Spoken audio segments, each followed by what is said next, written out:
Hello, Crusaders. I'm Elijah Clegg. And I'm Daisy Garcia. Welcome to the Red and Gold Show. Students, if you're looking for a job after school, several parishes are looking for help. Holy Spirit is looking for part-time after-school employees, age 16 or over. Students would work from 3 to 6 p.m. on school days, with more hours on school breaks. This could be a combination of a few employees splitting up the work if that is required. Students must be computer literate, a self-starter, and be able to respond to work orders from an email request. Some tasks may include gardening, general maintenance, trash, and recycling, and responding to staff needs during after-school hours. This job could expand to more hours during the summer.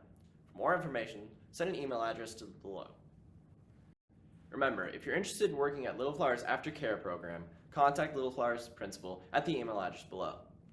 Our Lady Lourdes is also looking for responsible students to work in the gym during grade school sports. Applicants must be available every Sunday starting this week through mid-March.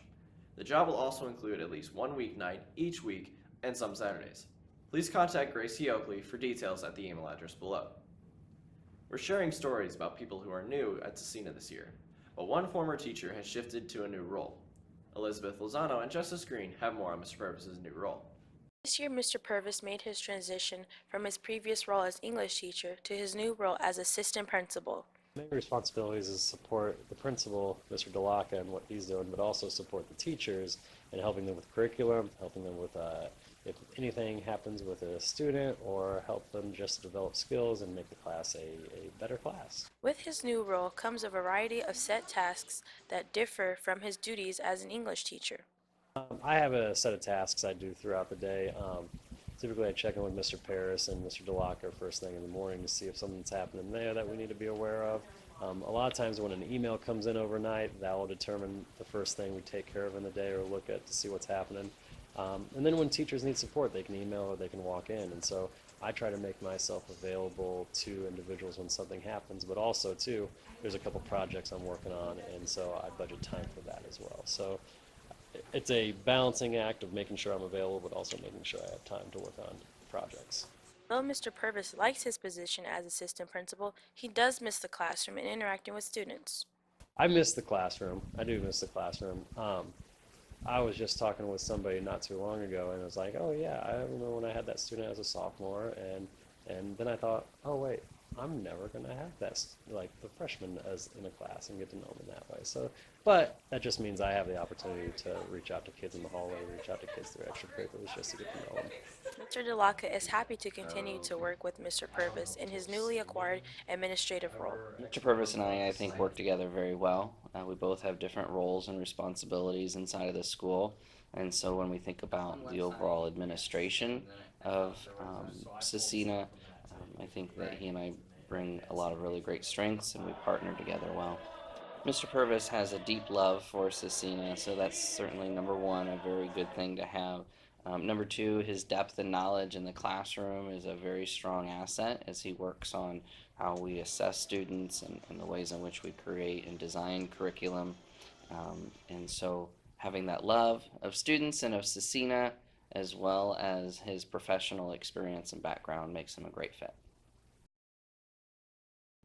Thanks, ladies, and good luck to you in your new role, Mr. Purvis. We'll be on activity period schedule this Friday.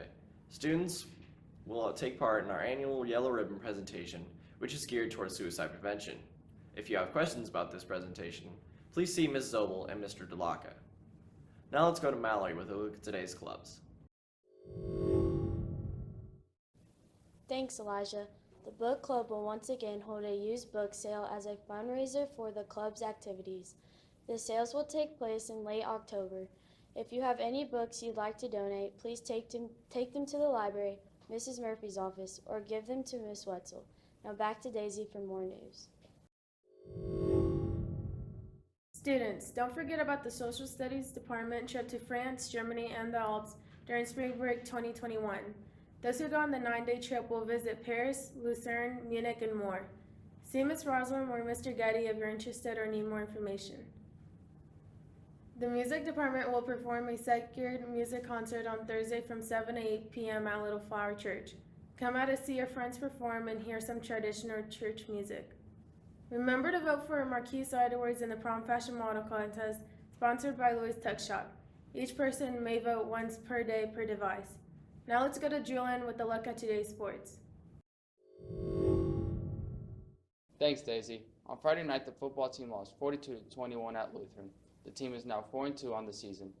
On Saturday, the boys soccer team shut out Heron 3-0 to win their first city tournament game, but lost 42 at Heritage Christian in their second round.